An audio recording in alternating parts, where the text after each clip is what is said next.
diamonds to Pebbles. Chapter 9. Evelyn stared at herself in the mirror, wig and all. Her coat sat off to the side on her bed. She picked up her washcloth and removed the makeup Jade had so kindly applied. King Nuno was the honored guest at the ball tonight. The real risk was going to happen when she stepped into the ballroom, but she believed in Artis's heart. Once her face was clean, she removed the dark wig, her short, golden hair tumbling out.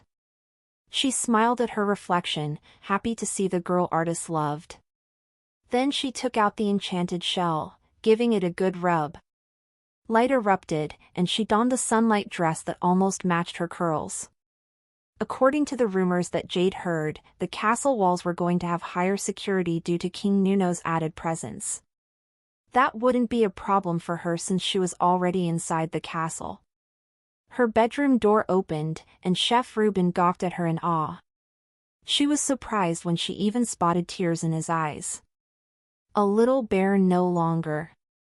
She nodded happily while twirling in her dress. Yes. This is me.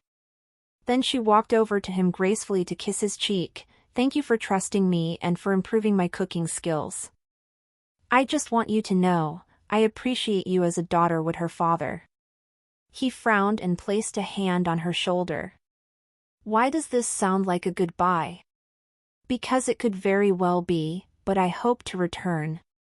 Reuben nodded and then asked, would you like me to add your last object to the soup tonight? Evelyn went back to her room to collect the little golden reel and handed it to him, saying, may we be wound together finally. Chef Reuben smiled proudly at Evelyn, go get your happily ever after, little bear. She grinned as she dashed off to her secret passage. She left the passageway when she reached one of the halls that few people used. While she made her way to the largest room where the ball was taking place, she heard the music drifting her way. Unlike other kingdoms that had designated ballrooms, Hamilton made do with its great hall. When she reached the wide-open wooden doors, she took a deep breath. Then she walked inside, following a trail of people who were also arriving. However, her presence did not go unnoticed. People immediately latched their eyes on her. The music stopped, and everyone's attention switched from her to King Nuno. Sitting on the slightly elevated platform with a row of padded chairs, her father bolted out of his seat with Prince Lycos by his side. Her eyes lingered on them for so long that she didn't see Artis making his way to her. All she could see was her father. She swallowed as her chest rose and fell.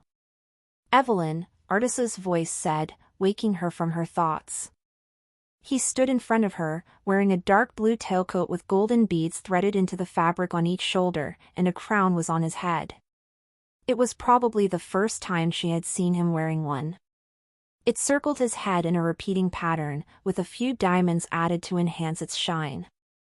Otherwise, it relied on its intricate engravings to prove its worth. Artis extended a hand to her before he led her to the middle of the room as the music began to play again. They danced together, and she stared at him, seeing her knight in front of her, though he was very different from what she expected.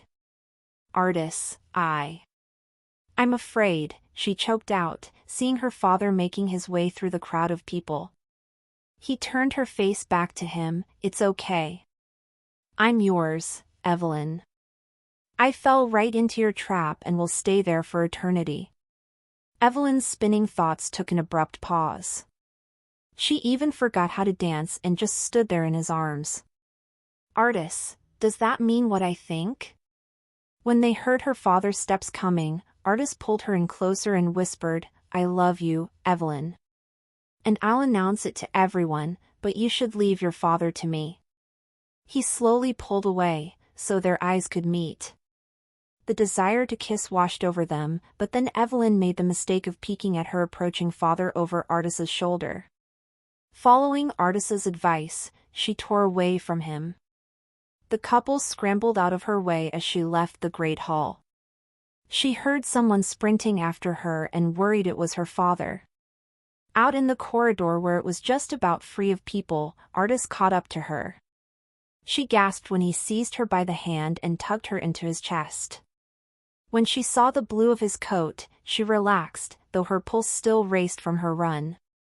"Evelyn," he said in her ear, "you forgot something." She lifted her head to look at him. While she was distracted by his words, he took her hands, kissing both of them. Once more, she spotted her father, his bulky figure covering the light from the great hall. He stood by the doorway, waiting patiently for Artis to bring Evelyn over.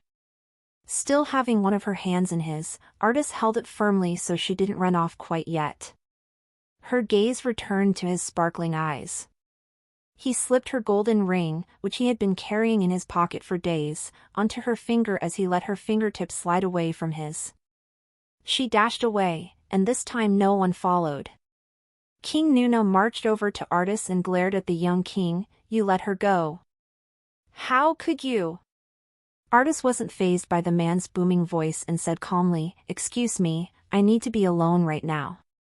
Nuno bristled, further enraged by Artis's offhand tone. "You can't marry her, Artis." "I forbid it." Artis flashed him a cold side-eye stare. "You are a king of Baldwin, but not the king of Baldwin. I'm certain he'll only have good things to say about my union with Evelyn. You may look for her if you want, but I doubt you'll find her." "Little bear, you came back." Chef Reuben cheered happily as Evelyn entered the kitchen, her gown casting sparkles of light on the walls. "His Majesty called for his dinner and specifically requested you." "Now, how in the world did he?" "No, time for questions," Chef Reuben said, placing the coat on Evelyn. "Wait, the dress." Chef Reuben put the hood up and handed the soup dish to Evelyn. "Have courage, little bear." Evelyn clutched the food tray handles tightly, then relaxed after taking a deep breath. Artis knew what he was doing, so even if her father was present, she believed she would be safe. Chef Reuben nudged Evelyn out the door and affirmed his own confidence in the young king. "His Majesty doesn't give up easily in a battle, as you witnessed in the tournament.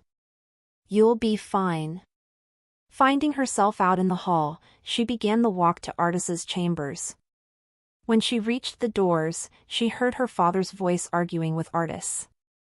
The order was given for King Nuno to exit the room. Quickly, Evelyn backed away as the door swung open and her father came out. He eyed her as he passed, noting a gold shimmer on her finger. Evelyn said nothing to him and entered the room. Artis glanced up at her as she went over to the table. She set the tray down, and Artis quickly opened the lid. She waited and subconsciously started to twist the ring she hadn't had time to fully admire. Artis lifted the small reel out of the soup with his spoon. He raised his eyebrows at her. "Let me guess, for us to be wound together?" Evelyn nodded, not wanting to speak. He set the golden reel aside and walked over to her. She kept her eyes down on the floor, realizing that avoiding eye contact had become natural to her when it once was forced. "Evelyn," he whispered, taking her hands that she kept together tightly. He smiled at the ring and brought her left hand higher so she could see the ring clearly. She blinked when she realized the ring was no longer bare but had a teardrop diamond in the center. It was reminiscent of the marriage jewel used in her moonlight outfit. "Consider this my acceptance of your marriage proposal. If that offer still stands." Evelyn stared into his blue eyes, and she could see her own reflection in them. He saw her, and he loved her. "Yes, of course. I need your help more than ever, but most importantly, Artis, I love you. I thought it would take more time, but I just love you." He leaned down and kissed her. Both of his hands held hers tightly. When he felt her relax into him, he let her hands go to put one of his to her neck while the other pulled her hood down. When he opened his eyes, he saw her as she truly was, bright, beautiful, and his very own safe haven. She was someone he felt free to share with and loosen up around. And it was crazy to think she hadn't come for love. "Artis," she began, I probably shouldn't be your servant anymore." Before Artis could laugh, the door burst open, and he placed Evelyn's hood back on as Nuno stomped into the room. His stare sent shivers up Evelyn's spine, though she had not yet turned his way. He pointed at Artis accusingly. "I knew there was something off," he shouted. "You lied to me, Artis. Is this how kings in Avani behave? I thought the feud between the races had ended long ago. Or do you wish to start anew?" Artis positioned himself between Evelyn and her father. She stayed facing the same direction, her fingers moving behind her to find Artis's hand. Just then, Snow White, Nathaniel, Rosemary, and Lycos entered the room as well, all wondering where he and Nuno had disappeared to. They immediately felt the tension and remained quiet witnesses to the unfolding drama. "That is not my intention. I seek only a union, and I recommend you go clear your head back in your quarters," Artis said through gritted teeth. Nuno didn't back down, well aware of his own ranking as a king. "Not until you give me my sunray," he demanded. At this moment, Evelyn's fear woke her up. Once upon a time, her father called her mother Sunray. It all started when Nuno met her mother, who was also at the sacred Mayana temple, where merfolk gathered and sang. Most mermaids dazzled themselves in jewels, but for her father, her mother was the most beautiful of them all. She had golden scales that shimmered in sunlight, and her diamonds only added to her beauty. Evelyn was tired of hearing him use the name. "No," she exclaimed in fury, turning around, as her coat was thrown to the floor and her glorious dress was revealed. Prince Lycos almost fainted right there from shock, but his uncle steadied him. "How dare you call me that? How dare you insult Mother's memory in such a way?" she continued, seeming to glow brighter as she stepped towards her father. "I am your daughter. I am your little girl. I am not your sunray. And I will never be your wife." Evelyn studied Nuno's face for any recognition of who she truly was. She spotted it in him with some relief, but then it disappeared, and he drew out his sword. Artis pushed Evelyn aside, pulling out his own. Their swords clashed, and there was an audible gasp from the onlookers. Nuno smiled at Artis and asked, "How about this, we duel for her hand?" "Deal," Artis spat, knowing fully well his strength outweighed the older king's. Prince Lycos tried to go into the fight to help Artis, but Nathaniel stopped him. "This is Artis' fight." The duel continued with ducking and dodging while Evelyn shouted at her father to cease. Soon Artis disarmed Nuno, but then Nuno grabbed a chair in the room and charged at Artis, pushing him against the wall as both swords fell out of Artis's hands. Artis squirmed to get out, but the support bar of the chair was right at his neck. Nuno freed one hand as he leaned an arm against the chair's seat. From his golden scaled garments, he pulled out a knife made from a shark's tooth. He thrust it toward Artis. Before it punctured flesh, Artis grabbed Nuno's arm. The knife's tip hovered near Artis's face. Now that the duel was getting out of hand, both Lycos and Nathaniel took up their swords. As they charged him, Evelyn's father pushed the chair further in, choking Artis. He stared over at the two with disdain. "Come any further and he will die, and I will leave here with Sunray. And you can be sure to face the blades of my army," he threatened. Evelyn spotted a hunting knife carelessly left on the couch. For once, she was glad Artis hadn't taken the time to store his equipment properly. She leapt for it and then held its blade at her face, planning to scar herself forever.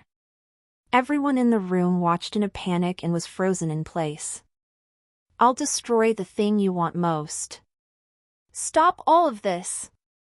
Be my father again." While she spoke, her eyes glanced at Artis. When Nuno's strength wavered in the face of the new course of events, Artis pushed the chair forward. Nuno fell to the ground with the chair and knife. Dropping her knife, Evelyn ran to Artis, hugging him tightly. He wrapped his arms around her, kissing the top of her head.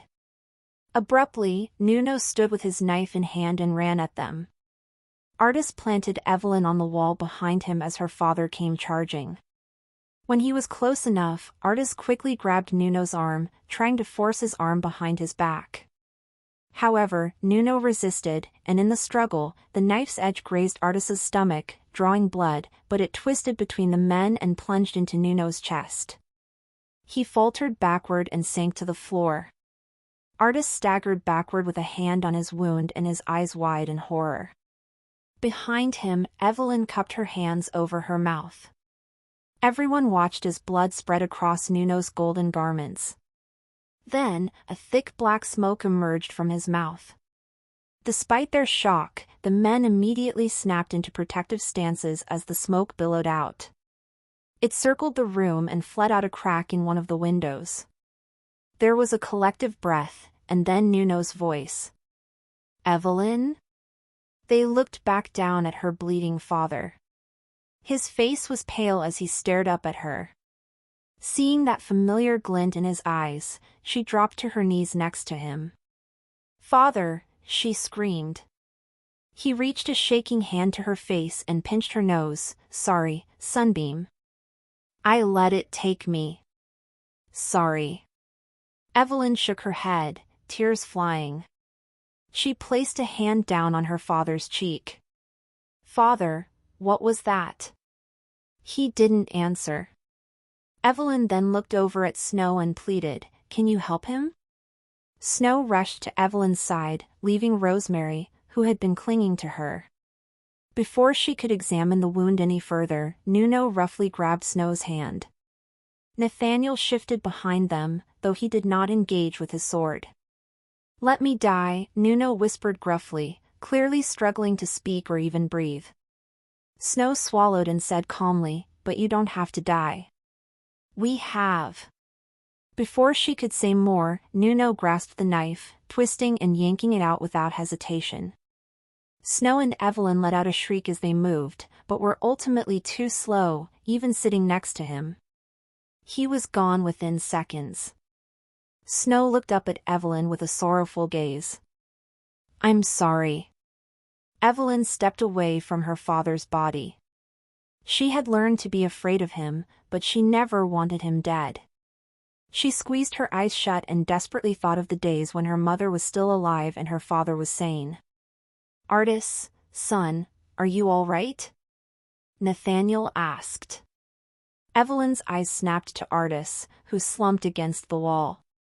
She stared at the blood on his clothing and knew he was only standing thanks to the wall's support. Before he could say he was fine, Nathaniel took charge. "Rosemary, Evelyn, take him to the herbalist's. I'll send news to Baldwin." "But father, shouldn't I?" "No, you need rest, Artis." The young king didn't argue with that. Plus, he was well aware it was better for his sister and Evelyn to be as far away from Nuno's body. It was a sight he could hardly stomach himself. He had hoped for a better resolution. Carefully, Rosemary and Evelyn got on either side of Artis and guided him out of the room and toward the herbalist's building out in the courtyard. The chief herbalist was shocked at their arrival during the festivities, but quickly got to work. With the combination of magic and science, Artis's injury was barely visible. Rosemary discussed the matter further with the chief once there was time to breathe. Then it was just Artis and Evelyn in the room as he lay on a small bed and she sat in a chair next to him. She took his hand, an action that surprised him.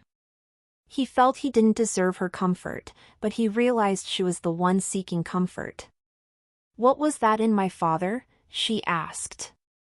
Artis shook his head. "I don't know, but he said he let it take him like it might have been some kind of dark magic."